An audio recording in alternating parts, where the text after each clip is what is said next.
Jurnalis Dialog Legis.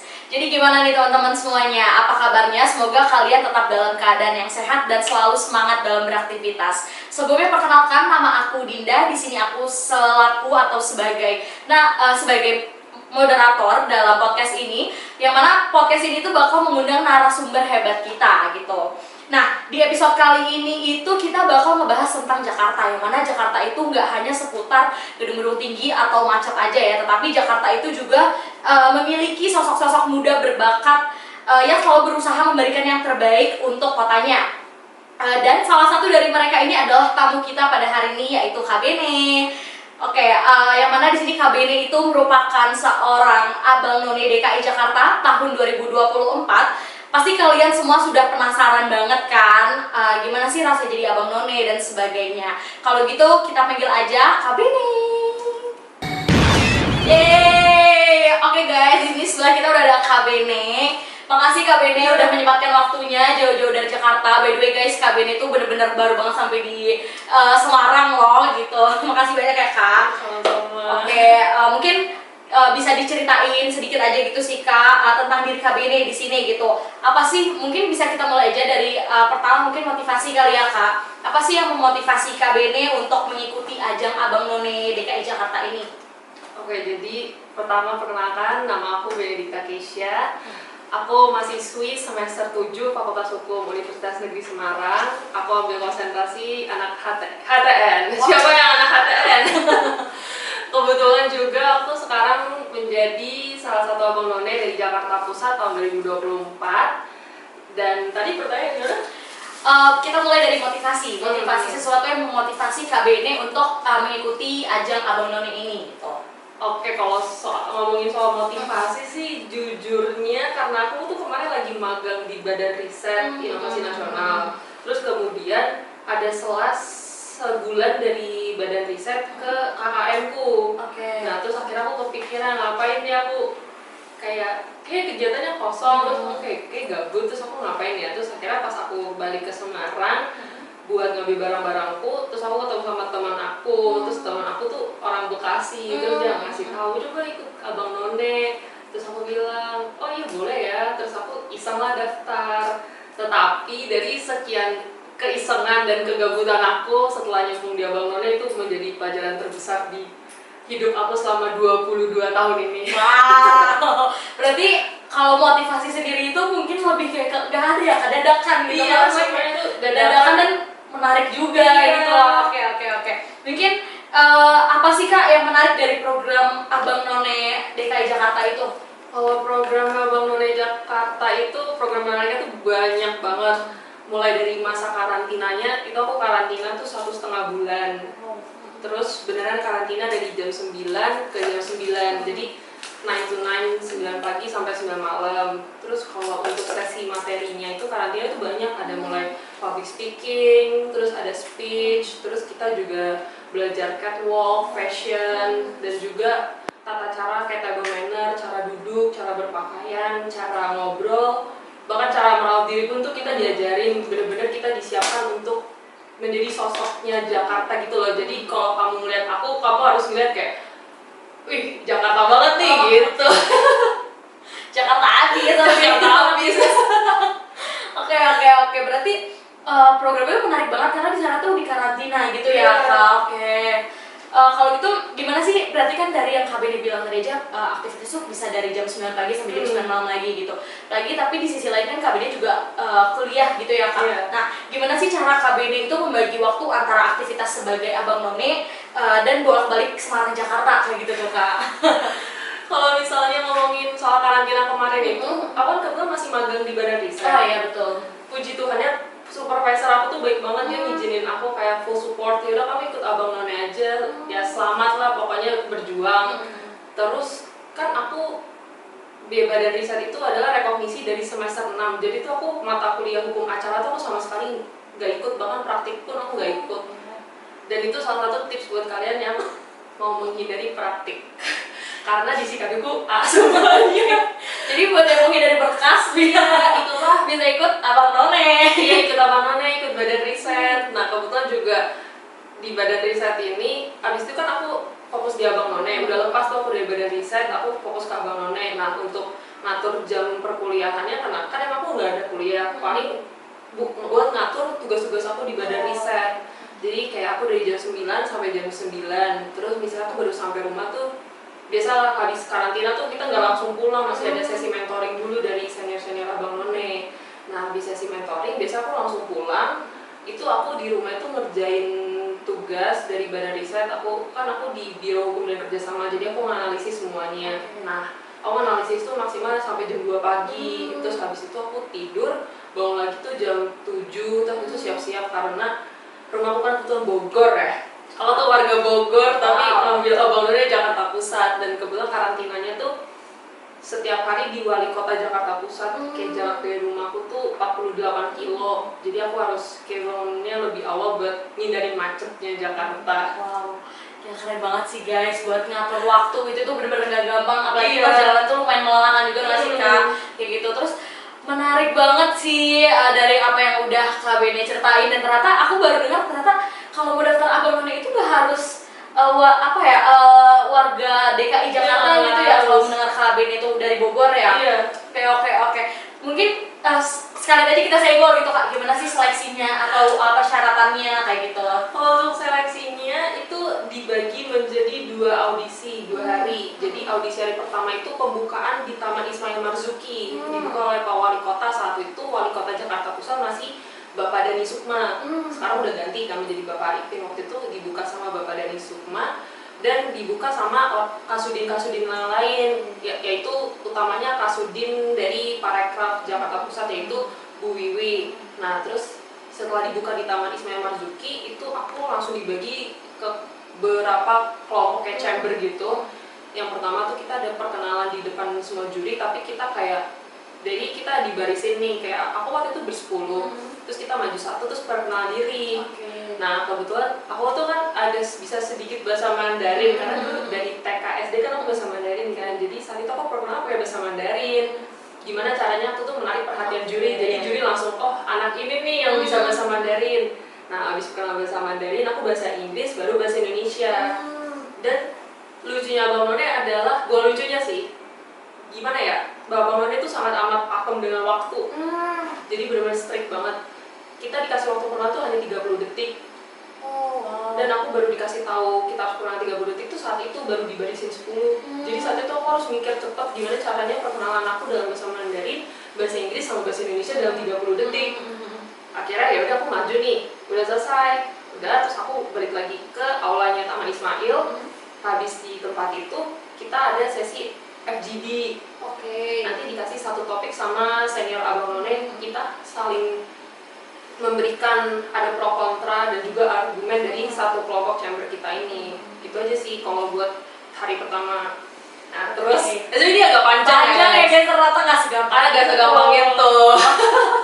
Nah terus kalau itu di hari pertama, nah hari pertama itu aku baru pulang maghrib jam 6, terus aku baru dapat pengumuman itu jam setengah 12 malam. Jadi dari ratusan abang dan ratusan none itu diseleksi menjadi, seingat aku 60 buat audisi hari keduanya. Nah di situ tuh sebenarnya aku agak gambling ya, karena aku mikir kayak aku capek nih, belum aku udah jauh, tapi aku harus nunggu sampai setengah 12 malam buat pengumuman. Tapi satu sisi aku butuh tidur, jadi aku harus bisa balik lagi bagi waktu. Jadi aku tidurnya kayak cuma 2 jam dulu. Nanti aku cek handphone, kalau aku nggak lolos aku lanjut tidur nih. Tapi ternyata puji Tuhan aku lolos di setengah 12 itu. Nomor aku kepampang, nomor 146. Terus aku kepampang, terus aku langsung bilang ke mama aku kayak, Ma aku lolos nih. Terus kata mamaku, yaudah disiapin lagi buat besok. Jadi aku sampai tengah malam tuh nyiapin barang-barang aku lagi buat audisi besoknya. Nah terus di audisi hari kedua itu yang benar-benar sepadat itu. Jadi audisi hari kedua itu semua Abang None dan 60 ini kumpul di Wali Kota Jakarta Pusat. Nah habis itu kita tuh, jadi kamu tau gak sih kayak pos penjurian gitu. Jadi itu Abang None punya 7 juri. Nah 7 jurinya tuh kayak kamu juri pertama duduk sini, juri kedua duduk sini, ketiga duduk sini. Nah terus kita dibagi lagi menjadi chamber. Nah kita tuh dalam satu chamber harus mendapatkan semua juri, jadi kita pos ke pos gitu. Jadi itu lebih kayak sesi interview HRD buat masuk kerja kalau menurut Tapi satu persatu ya, satu sampai persatu. wow. Banyak dari juri dari administrasi pemerintahan, terus dari psikologi juga ada, bahasa Inggris juga ada, bahasa asing, terus juri ya banyak sih, aku juga agak lupa nih. Terus ya udah habis itu kita maju semuanya, aku selesai penjurian tuh di jam 7 malam. Sedangkan kita harus menunggu pengumuman sampai jam 10. Kita semua nunggu di Wali Kota Jakarta Pusat. Habis itu jam 10 kita dikumpulin semuanya. Udah deh kepampang fotoku di situ. Wow, panjang ya. Panjang banget, panjang. tidak semudah Tidak itu. semudah itu. 7 juri harus satu persatu dihadapi gitu ya Kak. Wah. Dan jurinya juga ada artis juga. Oh gitu. Ada juri aku namanya, aku manggil Bubu. Beliau itu Shanas Haq, pemain sinetron artis zaman dulu banget sih itu. Itu nervousnya gimana sih Kak kalau kayak gitu tuh, kayak pasti kan apalagi dari pas step pertama yang dikasih waktu untuk memperkenalkan diri, apalagi itu kan personal branding kita banget ya Kak, kayak tapi cuma dikasih waktu 30 detik, itu kan juga pasti muter otak banget gitu. Itu cara ngatasin nervousnya itu gimana sih Kak, kayak gitu loh, aku tuh penasaran jujur. Cara ngatasinnya adalah aku sih orangnya cuek ya, dan aku los aja gitu loh, kayak yang penting aku udah memberikan aku presentable-nya tuh udah baik banget, jadi yaudah kalau disuruh ini aku bakal ngasih ini, yaudah tinggal los aja sih kalau kayak otak juga harus putar cepet ya. Oke. Dan kalau tadi didengar juga pesertanya lumayan banyak ya Kak untuk seleksi yang lolos di tahap pertama itu, yang lolos itu berapa orang kurang lebih? Yang lolos tuh 60 seingat, 60 itu totalnya, jadi 30 abang, 30 none. Nah langsung diambil 15. Oh gitu. Jadi dipotong semua. Oke deh kalau gitu.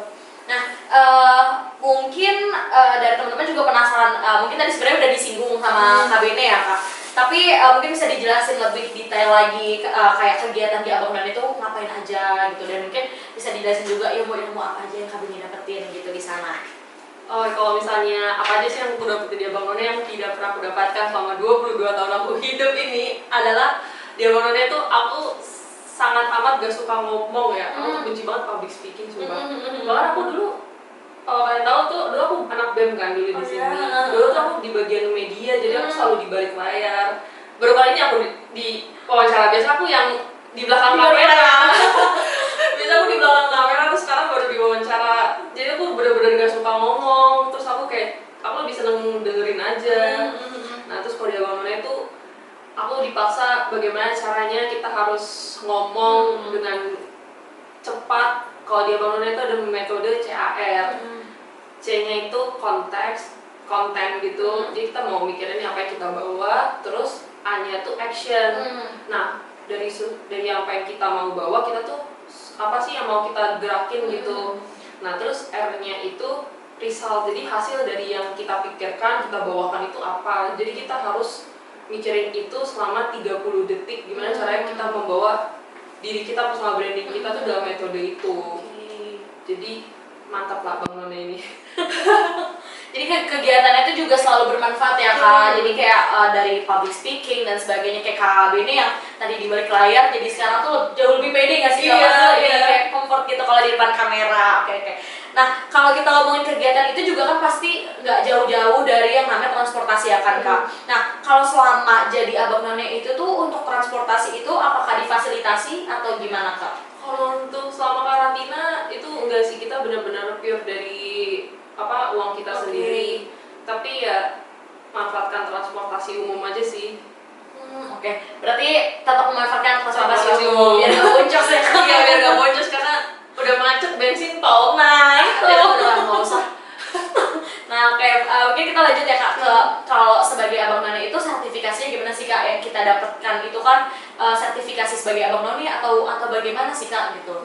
Kalau untuk sertifikasi yang didapatkan menjadi Abang None itu jelas kita tuh mendapatkan piagam ya dari Pak Wali Kota. Terus selain mendapatkan piagam, tapi ini aku lebih ngerasa yang didapatkan tuh bukti imaterialnya. Kayak aku lebih kenal deket sama orang-orang suku dinas pariwisata, ekonomi kreatif, terus juga aku udah kenal deket sama orang wali kota. Bahkan kita beberapa kali tuh kita suka kerja bukan kerja sih, kayak kita ke balai kota dan kita kenal, jadi aku lebih seneng ketemu orang baru aja sih. Oke. Berarti dan sebenarnya tuh kalau sertifikasi atau sebutan sebagai abang none itu tuh melekat ke diri kita tuh selamanya gitu ya Kak? Iya, Gimana? selamanya. Oke, berarti image itu harus dijaga banget ya? Iya. Oke. Harus dijaga. Ya. Nah, bisa dikasih tahu nih Kak, berapa lama sih jangka waktu atau proses menjadi abang none itu tuh berjalan tuh selama berapa lama gitu Kak? Kalau untuk menjadi abang none itu prosesnya sebenarnya bukan prosesnya nggak sih, kayak apa ya, kontrak mungkin ya? Iya mungkin, atau menjalankan itu tuh selama berapa lama? Tugasnya tuh kita selama setahun sebelum ada angkatan berikutnya. Oh. Kebetulan kan aku angkatan 2024, jadi aku tuh lengser nanti di sekitar bulan Juli September atau nggak Agustus Juli kayaknya, atau aku baru lengser.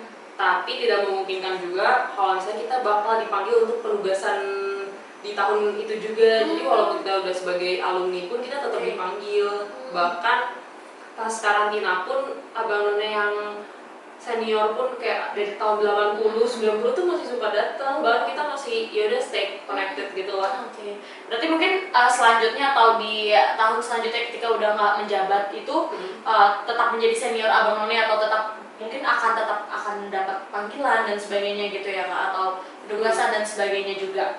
Oke, nah tadi kan KBD itu nyinggung soal magang di BRIN gitu ya. Nah kalau untuk magang di BRIN itu KBD itu dapat info dari mana sih Kak gitu? Mungkin apalagi sekarang tuh mahasiswa-mahasiswa kayak aku dan mungkin atau adik-adik yang lain juga penasaran atau tertarik untuk ikut magang mandiri atau MSIB dan sebagainya. Nah kalau dari KBD sendiri itu tahu info magang BRIN ini dari mana sih Kak? Aku tuh tahu info magang BRIN itu dari grup Telegram student info ya.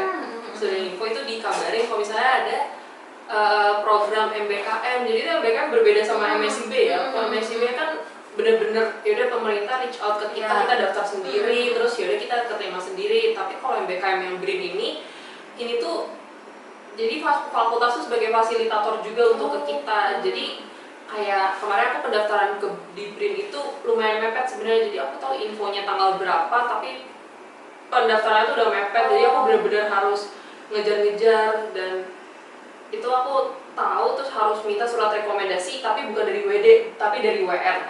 Itu kan susah itu ya, minta surat dari WR. Jadi aku minta tolong ke fakultas, ke Pak Wahyudi, Pak kita aku ada berenam sih. Berenam nih kita mau daftar BRIN, tapi kita butuh surat rekomendasi dari WR berapa, aku lupa, WR 4 deh sih kita mau. Oh yaudah Mbak, nanti saya coba mintakan, tiba-tiba langsung jadi benar-benar kita juga dibantu fakultas sih. Oke. Nah berarti mungkin selama ini kan teman-teman cuma berpaku atau berpatok dari info Instagram atau TikTok, tapi ternyata juga info-info dari fakultas sendiri itu tuh harus tetap dilihat dan dibaca, karena ternyata banyak banget program-program yang menarik kayak gitu ya Kak. Oke. Nah mungkin bisa dijelaskan juga nih Kak, gimana sih mekanisme pendaftarannya gitu? Untuk mekanismenya, kalau kita tuh harus ngikutin rangkaiannya BRIN. Jadi kita BRIN itu punya website namanya Elsa. Itu tuh kayak satu website yang semua anak MBKM itu semua ada di situ. Jadi kita bikin akun kayak MSIB sih. Bedanya kalau MSIB Kampus Merdeka, kita tuh Elsa, namanya Elsa BRIN. Kita bikin akun, terus kita pilih kantor mana yang mau dituju. Kebetulan BRIN itu kan kantornya banyak ya. Dan juga aku tuh ngincer yang di Jakarta karena dekat rumahku. Nah akhirnya di Jakarta itu ada kantor pusatnya tuh di Tamrin.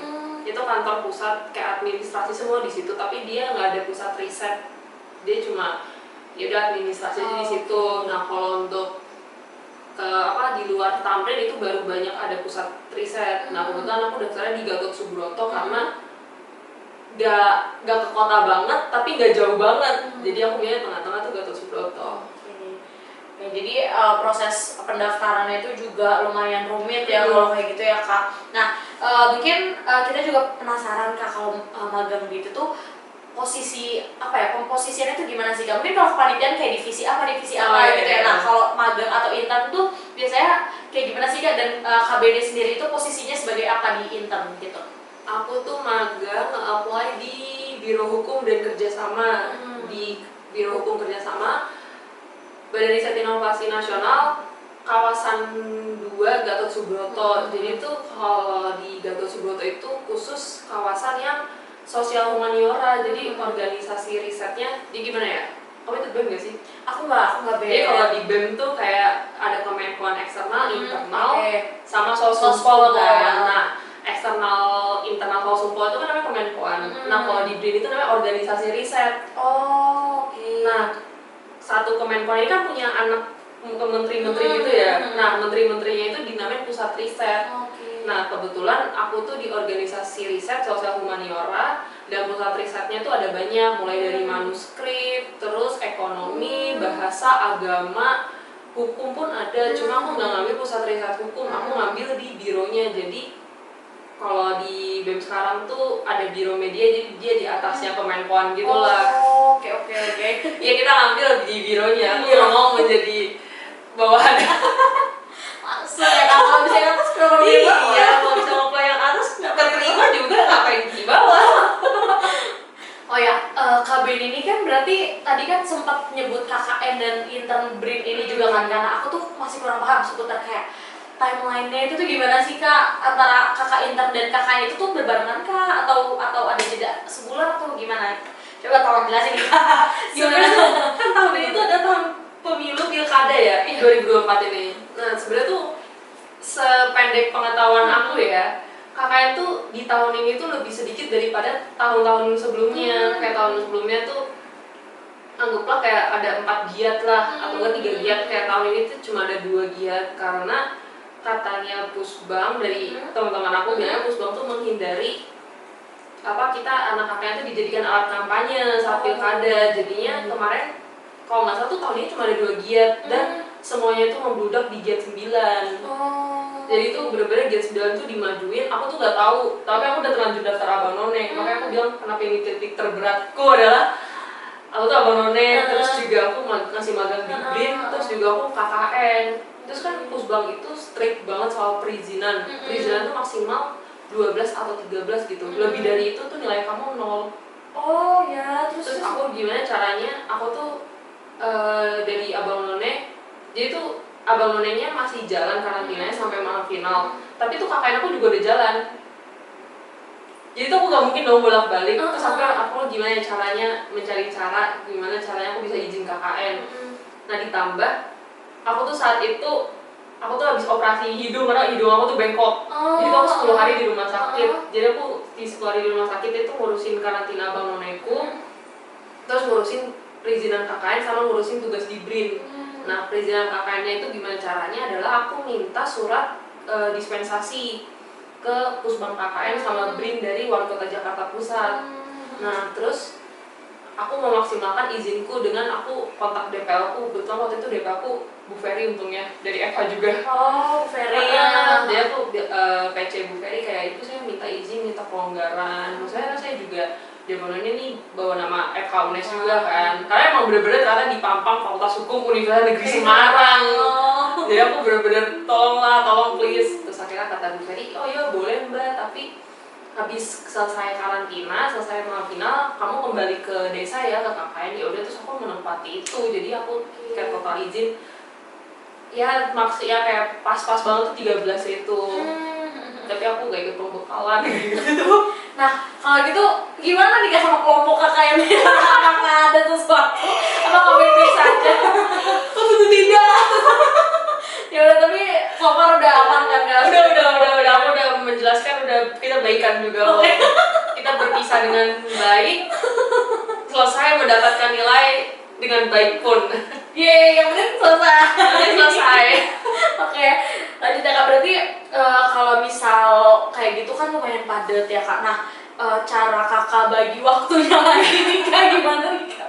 Kayak tadi masih seputar bagi waktu, karena bener KBD ini gila banget ya, kayak udah Abang None, intern, KKN juga. Itu tuh, nah gimana lagi nih Kak bagi waktu itu? Mungkin tadi juga sebenarnya udah dijelasin ya.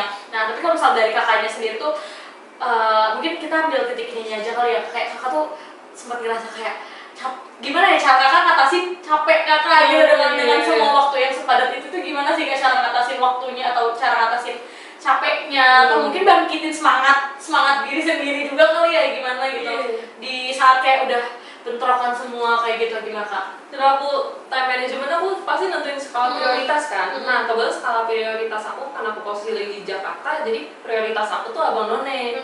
Karena kebetulan magang di BRIN aku tuh udah mau selesai, kayak 3 mingguan lagi tuh udah selesai.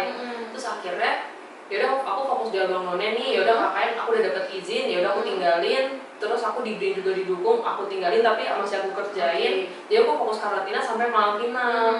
Nah yaudah terus habis itu ya fokusnya di Abang None, mau gak mau aku full ke Abang None semua. Terus kalau misalnya kalau capek, aku capek sih. Aku bahkan ngerasa kayaknya ini kesalahan terbesar aku deh. Aku malah jatuhnya aku refleksi diri aku, kayaknya aku tuh terlalu mengambil semua kegiatan yang sebenarnya tuh aku gak mampu. Tapi ya puji Tuhan aku bisa ngelakuin itu semua walaupun banyak pihak yang sebel kan. Banyak pihak yang direpotin juga, tapi ya udah jadi pelajaran buat tahun ini. Terus juga fokus di Abang None, kalau untuk biar gak capeknya tentu dukungan orang tua sih.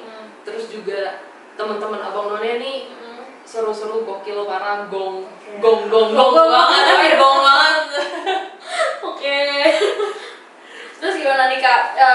Kalau misalnya kita bahas soal KKN, mungkin kita mau coba gali lebih dalam lagi dari hal KKN-nya kali Kak. Itu kakak tuh waktu itu KKN-nya di mana lokasinya, terus kegiatannya tuh gimana gitu. Walaupun kan memang hadir di akhir-akhir mungkin hadir di akhir-akhir itu gimana nih Kak? Tapi tetap dapat sesuatu kah di KKN itu yang memotivasi atau kayak ya cukup berpengalaman atau memberikan pengalaman yang bagus buat kakak itu gimana? Aku tuh KKN di Kecamatan Banyu Biru, Desa Rawoboni, Ambarawa sih ya, pokoknya daerah Ambarawa. Nah terus kenapa aku bisa dapat tempat di situ? Kebetulan nih kayak buat kamu juga sih. Pusbang nanti tuh kayak KKN kamu, kita tuh sistemnya nge-war tempat gitu loh. Dan kebetulan FH tuh fakultas terakhir dia yang bisa nge-war. Jadi tuh kayak Senin sampai Jumat, misalnya Senin nih dari jam 7 sampai jam 12 yang nge-war tuh FIS, nanti jam 12 sampai jam 4 yang nge-war FMIPA gitu. Nah kebetulan FH tuh deket slot paling terakhir. Dan pasti tuh sisaan tempat dan sisaan kursi nambah gitu. Nah akhirnya gimana caranya aku mendapatkan tempat yang dekat biar pun kalau misalnya aku KKN aku masih bisa ikut penugasan Abang None. Jadi aku nyari tempat yang gak jauh dari Semarang, yang gak jauh dari stasiun. Akhirnya aku bilang Ambarawa. Tipsnya adalah aku ke warnet gaming. Karena warnet gaming tuh kan kecepatannya speednya cepet banget ya. Aku tuh sampai make sure gitu loh ke warnetnya kayak aku mau war tiket bisa kan. Terus kata kakak warnetnya bisa kan, nih udah banyak yang berhasil kok di sini. Terus akhirnya pas langsung dibuka aku bener-bener langsung dapet Ambarawa. Wah itu pas aku langsung lihat di Google Maps Desa Rawoboni, wih deket banget, ini cuma sejam doang dari Semarang. Jujur aku juga kaget karena tadi Kak Bede bilang, wah tapi kok Ambarawa ya, maksudnya itu kan dekat terletak ke warnet guys. Pokoknya kita juga kita nge-war dan ke warnet gaming pokoknya. Itu tips, itu salah satu tips kayak udah kamu banding 50.000 tapi kamu gak jauh gitu loh dari pusat, dari pusat kota. Takutnya ada apa-apa kayak amit-amit kayak keluarga kamu atau ada yang harus kamu balik ke kampung, jadi itu gak jauh gitu loh. Dan mobilitasnya gak sesusah itu ya kalau misalnya jauh. Nah kalau suasana lingkungan di sana tuh gimana sih Kak di tempat KKN? Dingin sih. Dingin banget. Kebetulan Ambarawa aku tuh deket sama Banyu Biru. Banyu Biru tuh kan dingin banget ya. Aku tuh dan kebetulan karena aku datang terakhir aku gak dapet kasur kan. Wow. Aku gak dapet kasur tuh, akhirnya aku beli kasur lipat sendiri. Ya kasur lipatnya paling setebel-tebelnya pasti tipis juga kan kalau ditidurin lama. Terus akhirnya aku sering sakit karena sering kedinginan, sering sedingin itu. Terus kalau itu secara apa ya, suhu lah ya udah dingin, tapi kalau secara lingkungan aku dibantu juga sih sama warga-warga sana. Dan dulu aku tuh tinggal di poskonya tuh yang ada penghuninya. Aku tuh tinggal sama Mbah namanya. Kita tuh semua manggilnya Mbah. Dan aku tuh selalu tinggal di situ, bahkan aku sebenarnya kurang deket sama kakakku. Jadi aku apa-apa curhatnya ke Mbah. Jadi kalau misalnya teman-teman kakak yang mau kemana, aku nggak diajak, aku nemenin Mbah aja. Mbah mau jalan nggak? Terus kayak udah kita jalan berdua ke Banyu Biru, ke Rawapening. Iya, terus keliling-keliling. Jadi tuh aku bener-bener deketnya tuh sama Mbah, bukan sama teman kakakku. gitu kan mbak. Bahkan kan mbahnya saking baiknya ya, mbah tuh pernah beliin buah, yang lain tuh juga dibeliin sih, tapi yang lain tuh gak dikupasin. Punyaku tuh dikupasin terus ditaruh di kulkas. Mbak Bene itu ada buah tapi jangan siapa-siapa, tapi sambil bisik-bisikin, buahnya buat mbak dimakan biar apa pencernaannya bagus, buah papaya baru dimasakin. Terus apa ya, kita kan jarang, ikan kan mahal ya, terkenal mahal, terus kita tuh pasti biasa ayam, sayur gitu-gitu kan. Nah mbak tuh kayak itu wes tak masak ikan itu di atas meja dimakan ya, tapi tak tutup apa tudung saji sengaja biar anak-anak tuh ngira itu punya mbah, padahal itu punya aku yang udah dimasakin. Sebaik itu Anak emas mbak ternyata. aku walaupun dalam kakek aku tetap anak emasnya Anak mbah. Oke, berarti kalau interaksi sama warga lokal lumayan Iya, bisa aku lebih dekat sama warga lokal. Oke, benar-benar. Dan itu jujur emang rasanya tuh nyaman banget ya sih buat kita pendatang. Iya. Tapi kalau kita disambut atau di-treat hangat banget sama warga lokal tuh benar-benar merasa kayak keluarga sendiri. Iya, betul, aku betul. nangis sih, ya pasti of course siapa yang gak nangis. Iya. Terakhir aku nangis. Iya, sedih banget. Nah, apa sih yang bisa kakak pelajari gitu dari budaya yang kakak dapat atau kebiasaan masyarakat di desa Ambarawa atau daerah Ambarawa tadi kak? Daerah Banyu Biru. Daerah Banyu Biru gitu, itu apa sih yang kakak dapetin soal budaya di sana atau mungkin kebiasaan yang kakak tuh baru temuin itu tuh di sana gitu? Waktu itu tuh aku bener-bener aku yang kaget itu adalah malam satu suro, karena kan menurut aku tuh itu adalah hal yang agak maaf creepy ya. Jadi ternyata mereka tuh merayakan itu di Rawapening, terus mereka juga punya sejarah kenapa Rawapening ini bisa menjadi sebuah apa ya, rawa. Ternyata tuh dulu ada sejarah, dulu tuh ternyata bukan rawa, tapi kata sejarah, bukan sejarah sih, kayak dongeng gitu. Dongeng dulu tuh katanya ada sebuah naga, apa ada anak-anak yang menjelma menjadi naga gitu, pokoknya tuh dia kayak marah jadi rawa lah intinya kayak gitu. Terus juga kita kayaknya selain satu suro kemarin itu ada lesung, aku tuh juga baru tahu ada lesung itu. Tapi pas aku nyampe sana aku bener-bener merinding gitu. Jadi tuh mereka yang bener-bener, aku nggak tahu, aku sampai nanya mamaku kan, ini tuh lesung ngapain sih mah? Terus ternyata tuh kayak baru dijelasin juga kalau misalnya lesung tuh kayak buat apa ya? Kayak rasa syukur apa ya, bertani gitulah. Oh, kayak ini ya, apa panen? Iya, panen kayak gitu. Iya, mereka kayak bersyukur gitu. Terus kayak mereka numbuk-numbuk apa padi gitu, aku nggak tahu nih namanya. Pokoknya kayak, ya maaf ya kalau salah. Kayak mereka numbuk terus sambil joget sambil, bukan joget yang joget gitu ya, tapi bener-bener yang tradisional banget. Terus bahasa Jawa itu aku bener-bener sedang ngerti itu karena apa ya, bahasa Jawa halus banget, aku tuh nggak bisa. Apalagi kan aku tuh bisa bahasa Jawa itu bahasa Jawa kasar ya. Jadi pas nyampe sana tuh aku nggak ngerti apa-apa.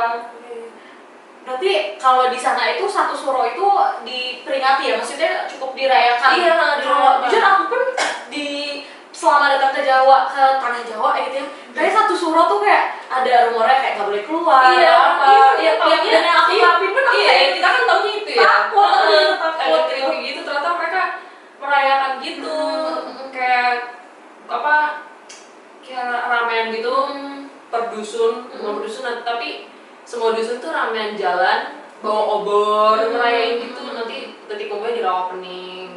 Oke. Ternyata walaupun KKN tuh waktu itu berapa bulan sih? Mungkin 2 bulan atau sebulan ya? 52 hari. 52 hari itu mungkin sekitar 2 bulan kurang lah ya. Iya. Tapi itu bisa melihat secara langsung juga budaya-budaya. Bahkan tadi bisa 3 budaya sekaligus ya sih, upacara-upacara adat. Iya, upacara-upacara gitu Bu.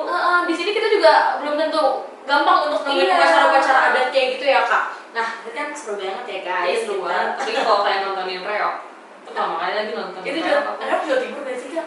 Aku nggak tahu, tapi kemarin tuh di penutupan KKN itu ada reok. Oh. Terus aku bener-bener ngeliat secara langsung orang kesurupan, terus makan Iya, bunga, iya, iya. makan apa sih, piring kaca yang Piring, dipecahin, iya, piring terus dia kaca. makanin itu. Oh. Aku bener-bener kayak wow. Iya, itu emang itu apa ya namanya ya, budaya yang kayak dia tuh pakai apa ya Kak namanya, spiritual apa sih, kayak mereka nari selama itu, terus kayak nanti tumbang satu persatu, ternyata mereka tuh kesurupan. Tapi itu seru banget ya sih, walaupun merinding tapi kayak seru gak sih? Mungkin sekarang di sini udah jarang kita bisa nemuin kayak tradisi-tradisi atau pertunjukan-pertunjukan adat kayak gitu. Oke, kita masih ngobrol seputar KKN aja kali ya Kak.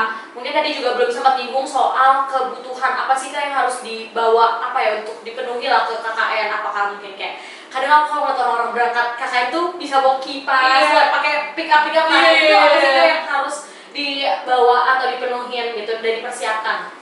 Aku tuh tips dari aku adalah aku tuh saat itu kan udah tahu nggak dapet kasur, jadi aku mesen kasur online tapi langsung dikirim ke posko. Jadi semua barang tuh langsung ya udah gua paketin ke posko, Jadi saat aku sampai sini, aku ya udah motoran, aku cuma bawa 2 tas doang, kayak tas carrierku yang bisa naik gunung sama tas gymku. Isinya cuma baju aja sama peralatan udah. Sisanya kayak selimut beli di sana gitu. Kayak murah juga sih, kayak 10.000 udah dapet selimut. Murah ya. Nah, tapi kalau untuk kasur-kasur mungkin teman-teman kakak kali ya, itu emang bawa sendiri kah atau disediain di sana? Kayaknya tadi aku bilang kan aku nggak dapet kasur ya. Mereka tuh dapet kasur dari yang punya posko. Jadi aku ya udah aku beli sendiri. Mereka tidur di kasur yang udah disediakan. Oke, berarti sebenarnya mungkin disediakan tapi mungkin untuk hal-hal kayak gitu bisa tergantung juga ya kan, tergantung tempatnya lagi. Oke. Nah, kalau untuk program KKN yang kakak jalanin itu tuh apa aja? Terus untuk pembagian itu gimana? Apakah misal kayak medianya kah atau humasnya kah? Nah, kalau untuk kakak sendiri itu dapatnya di bagian apa? Aku tuh di divisi perlengkapan. Sebenarnya aku bisa media, cuma aku nggak mau nonjolin karena udah pasti di tag-tagin terus. Jadi aku diem aja, aku kalau bisa ditanya udah pernah pakai Canva apa belum? Aku udah nggak pernah. Karena aku bisa. Jadi aku di perlengkapan terus ya aku bantuin kayak secara logistik. Dan kebetulan kan aku bersebelas orang, cowoknya tuh cuma 3 orang. Oh iya, sisanya berarti kayak 8 ya. 8 tuh cowok semua, cewek semua. Jadi mereka tuh agak keribetan, dan di posko aku tuh yang badannya besar, maksudnya yang itu tuh aku kan, jadi tuh aku masih bisa ya udah aku bantuin. Terus kalau misalnya kayak mereka butuh boncengan kayak ya udah aku anterin gitu. Tapi kalau untuk divisinya tuh ada apa aja Kak, selain kayak kakak perlengkapan sama media itu ada apa aja? Media, humas, bendahara gitu ada? Acara untuk kayak acara atau mungkin apa ya buat ngatur-ngaturnya? Acara tuh ada deh, ada seingatku. Ya berarti pokoknya kurang lebih tuh mungkin perlengkapan itu penting, media ya Kak, media, terus humas apalagi buat komunikasi sama warga sekitar dan sebagainya gitu ya Kak. Terus apalagi ya kayak untuk programnya gitu Kak, selama kakak itu apa aja sih Kak programnya yang mungkin yang disediakan kelompok kakak gitu? Kalau dari Bang tuh dibagi ya, jadi per kelompok tuh ada temanya, ada yang stunting, ada yang apa gitu sama apa. Nah aku tuh dapet tema penggerak Pancasila. Jadi tuh gimana caranya aku bikin program untuk memberdayakan seluruh, bukan audiens apa ya, warga, seluruh warga di desa itu dengan tema penggerak Pancasila. Misalnya di ibu PKK-nya aku bikin waktu itu PJ bukan aku sih, cuma aku inget bikin apa, tas tote bag, tapi bukan tas tote bag yang bikin, tapi bikin itunya polanya apa kayak batik gitu, tapi dari daun yang diketok-ketok gitu. Nah itu tuh mereka bikin buat khusus ibu-ibu PKK. Jadi kayak gimana cara kita memberdayakan para ibu-ibu ini kayak ya udah Pancasila gitu. Nah, terus kalau misalnya di kalangan remajanya, Karang Tarunanya itu kita bikin, jadi kita pinternya kelompok tuh adalah bagaimana cara melakukan apa IT sama penggerak Pancasila. Karena kita bikin satu kesatuan itu, kita sosialisasi, bagi sosialisasi penggunaan Canva, tapi outputnya adalah mereka tuh suruh bikin poster tentang kemerdekaan untuk 17 Agustus besok. Jadi ya udah kalau dari ibu PKK-nya gitu, kalau dari Karang Tarunanya gitu. Nah kalau untuk program yang kakak favoritin dari 2 program itu, kakak tuh lebih suka yang mana gitu? Aku lebih suka punya temanku sih, lomba bulu tangkis. aku sebenarnya kurang suka yang teori gitu, aku lebih suka praktek. Jadi kalau pas ada bulu tangkis aku bener-bener yang ya udah nemenin standby gitu loh. Kalau misalnya keluar pun kayak keluar biasanya cuma mandi atau enggak aku ngerjain prospekku, terus habis itu balik lagi aku nonton bulu tangkis. Jadi gitu-gitu aja. Berarti favoritnya bulu tangkis ya guys? Apa yang berkeringat, olahraga suka. Nah, kita masuk lagi nih Kak, kalau untuk cara mengatasi problem solving dengan teman sekelompok di KKN itu tuh gimana nih Kak? Apalagi kan pasti ada banget dan banyak banget gitu perbedaan pendapat, terutama kan pasti nanti kelompok kita juga nggak apa ya Kak, bukan semua itu teman fakultas kita dan sebagainya campuran kan Kak. Nah itu tuh gimana sih Kak cara nyatuin kepalanya gitu, atau mungkin kayak cara menyelesaikan masalahnya kalau misalnya memang ada masalah atau perbedaan pendapat itu tuh gimana? Kalau perbedaan pendapat masalah tuh udah pasti ya. Dan ditambah aku tuh fakultas hukum sendirian dari 17, jadi tuh aku nggak punya teman sharing sesama FH. Dan gimana cara aku ngademin kepala mereka semua adalah aku tuh nggak langsung saat itu, tapi aku mantauin dulu gimana anak ini per individu tuh, aku mantauin mereka tuh harus ditreatnya kayak gimana sih, terus mereka tuh nggak senangnya apa, sukanya diapain gitu. Nah terus pada ada satu momen kita tuh benar-benar mau persiapan untuk proker hari esok, tapi cowok-cowok ini ya bisa cowok males lah. Terus akhirnya mau nggak mau kita harus, aku sih harus nonjolin sikap tegasku. Akhirnya aku kumpulin semuanya di ruang tamu, aku ketok satu-satu kayak tugasnya apa besok, tanya-tanyain. Nah terus buat yang cowok-cowok tuh juga harus dipertanyakan tanggung jawabnya gitu. Kamu besok tugasnya apa, coba sebutin. Terus kalau misalnya kemarin formatesku ada yang kayak sempet bingung, nah kalau sempet bingung gitu jangan dibiarin aja gitu loh. Tapi saat itu benar-benar harus di solving bareng-bareng kayak yaudah kalau menurut lo gimana, kalau menurut dia gimana, kalau menurut aku gimana. Jadi gimana caranya semua suara ini jadi satu ember tapi isinya sama gitu loh. Oke, jadi kalau misalnya karena aku dapetnya tema desa penggerak Pancasila, kita memberdayakan ibunya terus Karang Taruna sama bapak-bapaknya. Jadi ya udahlah satu keluarga nih pasti kena. Kalau ibu ya tadi membatik pakai tote bag, tapi dari jauh sih ya di kotak-kotak gitu. Terus kalau Karang Tarunanya kita bikin lomba poster Canva tapi temanya 17 Agustusan dan ya se-Pancasila itulah. Terus kalau untuk bapak-bapaknya kita, karena bapak-bapaknya tuh kan kalau pagi tuh kerja, mereka tuh baru pulang tuh malam atau sore. Jadi gimana cara kita ngeraketin lagi bapak-bapak yang biasanya pagi sampai sore kerja, terus malamnya yaudah di rumah masing-masing. Akhirnya kita bikin lomba bulu tangkis kayak gitu. Nah itu baru titik serunya adalah di situ. Berarti yang paling berkesan gimana nih Kak, kalau dari program-program yang udah disebutkan sebelumnya? Bulu tangkis. Karena seru banget. Karena cara-cara outdoor yang kayak gitu tuh lebih fun ya Kak, daripada yang kayak teori-teori atau materi-materi sosialisasi. Itu boring sejujurnya guys. Ya mending praktek aja gitu. Oke deh. Nah, berarti kan menarik banget nih ya dari soal KKN gitu. Nah, pasti yang namanya satu kelompok, dan apalagi ini kalau KKN itu kan nggak dari teman satu fakultas yang sama ya Kak, itu juga ada dari fakultas satu jurusan lain juga. Itu tuh gimana sih Kak caranya nyatuin kepala gitu, apalagi mungkin dari segi kayak kita anak hukum pasti pola pikirnya beda, ada lagi ketemu dari teman-teman yang pendidikan pola pikirnya juga pasti berbeda. Nah itu tuh cara nyatuin otaknya tuh gimana, atau kepalanya tuh gimana. Terus ditambah lagi juga pasti namanya masalah itu kan ada ya Kak. Nah gimana sih caranya menyelesaikan masalah itu atau problem solving yang kalian ambil itu tuh kayak gimana gitu? Karena aku anak FH sendirian, jadi titik terberatnya juga di aku. Karena orang mindsetnya tuh adalah anak FH tuh yang selalu bisa diandalkan. Betul. Jadi ya udah mereka udah ngandalin aku, masa aku ngelepas gitu aja kan? Mereka kelompokku juga. Ya, jadi ya saat itu juga pernah ada permasalahan. Kalau Maris aku tuh kebetulan bukan anak FH sih, anak FIK. Jadi ya udah mereka sempat ada argumen, biasa cowok-cowok. Dari aku 11 anggota, 3-nya cowok, berarti 8-nya perempuan. Nah terus biasanya cowoknya kalau udah habis maghrib, habis pengajian, jadi dia maunya main kemana nongkrong. Sedangkan ceweknya, enggak, kumpul dulu, kita ngebahas problem buat besok. Terus tapi cara penyampaiannya tuh salah, yang bikin si cowoknya tuh juga jadi kesel. Jadi kayak, kok lu gitu sih, kok lu gitu, ya biasa aja dong nada lu gitu. Terus akhirnya mau gak mau kayak, udah nggak bisa nih, nggak bisa. Yaudah kita duduk semua di ruang tamu, terus aku malah kesannya jadi moderator. Ya kayak, yaudah kalau Adisa mau ngomong apa nih, besok ada kegiatan apa, terus aku harus tanyain satu-satu biar mereka tuh juga sadar mereka tuh besok harus ngapain.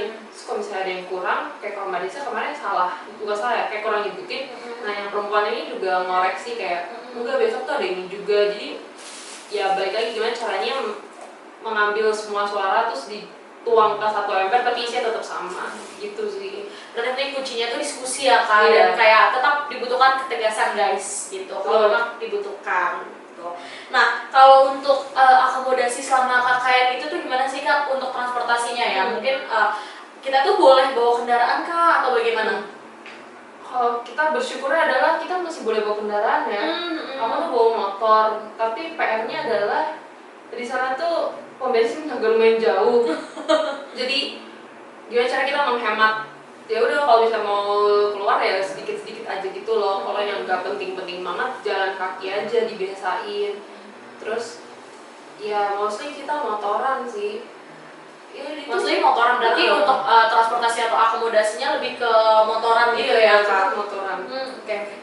Nah, mungkin ini bakal jadi pertanyaan terakhir juga ya Kak. Kalau untuk kesan-pesannya dari KBD selama KKN itu tuh apa sih Kak? Pesan-pesannya adalah apa ya? Karena kalau KKN cuma sebentar lagi. Kalau mungkin diganti pesan Abang None atau mungkin bisa juga untuk Brine gitu Kak. Terus ini sebuah kepesan-kesan mungkin aku rangkum aja kali ya, mulai dari Abang None, Brin sampai KKN ya. Ini kesan-pesannya adalah ini pengalaman yang tidak terlupakan di tahun ini. Apalagi selama 22 tahun aku hidup ini aku gak pernah sepadat ini jadwal dan bisa jadi pelajaran juga. Itu kayak jadi bukti nyata aku gimana cara aku manajemen waktunya tuh harus gimana, terus harus emosional, kita tuh harus ngendalin emosi, kontrol tuh juga harus banget. Kalau lagi capek kan biasanya bawaannya emosi mulu ya. Jadi kita harus bener-bener ya udah kalau misalnya kamu lagi aku lagi bad mood, aku lebih baik milih untuk diam daripada aku nyerang orang lain yang sebenarnya orang lain tuh kayak gak ada salah apa-apa, kayak dia mau apa kok dimarahin tiba-tiba. Ya emosi kontrol, terus melatih waktu, melatih kesabaran, kesehatan, sering-sering juga olahraga daripada cuma tidur-tidur doang. Guys, Ya itu doang sih aku. berarti itu kesan-kesan dari KBN ya Kak, itu udah ikut tiga program atau apa sih kegiatan ya kesibukan yang KBN ambil, yang mana aku pun dengarnya aku yang sesak nafas ya di sana kayak padat banget sih. Harus tiga-tiganya sekaligus, apalagi tadi juga KBN sempat cerita kalau sempat operasi hidung ya Kak. Nah, tadi kan udah masuk pertanyaan yang terakhir ya Kak, guys. Jadi kayak nggak berasa banget kalau waktu kita tuh sampai di sini aja. Makasih banget Kak Bene udah berbagi pengalamannya, apalagi udah bener-bener nyempetin waktu banget buat podcast bareng kita. Tadi tuh baru pulang dari Jakarta loh guys. Baru sampai jam 1, terus jam 3 udah take podcast sama kita. Nah, terus mungkin makasih juga Kak Bene karena udah berbagi pengalamannya sebagai Abang None DKI Jakarta, terus cerita intern di BRIN-nya, terus ditambah lagi pengalaman KKN-nya yang mana kita tuh dengarnya juga seru, ikut naik turun juga ya kayak naik roller coaster, terus bisa memotivasi kita juga. Tambah juga mungkin tadi ada saran dari KBN kalau misal itu jadi pembelajaran buat KBN kalau untuk mengambil sesuatu itu sesuai juga dengan sesuai juga dengan kapasitas gitu dan kemampuan tuh, dan apapun itu yang akan diambil terus dipikirkan dengan baik ya Kak, kayak gitu. Walaupun sebenarnya pada akhirnya baik-baik aja, santai aja, tapi pasti ada masa titik terberatku. Tapi yang penting itu semua jadi pembelajaran ya Kak. Nah, buat teman-teman juga mungkin setelah dengar cerita Kak Bene itu jadi jujur aku pun yang dengar jadi kayak kok gue juga jadi pengen lebih produktif ya. Kayaknya kan dalam ngambil aktivitas kayak banyak part itu kayaknya seru deh, walaupun gila ya kayaknya. Gila sih. Nah, terus juga kayak mungkin banyak banget tadi juga ada informasi yang udah di-share ke teman-teman semua. Gimana sih cara jadi Abang None, gimana sih info-info BRIN atau info-info dari fakultas itu jangan dihiraukan guys, karena itu bisa jadi banget kayak peluang banget buat kita gitu ya Kak. Nah, kalau gitu mungkin kita sudah di sesi ini. Aku Rahma Dinda pamit undur diri. Sampai jumpa di podcast selanjutnya teman-teman. Bye-bye.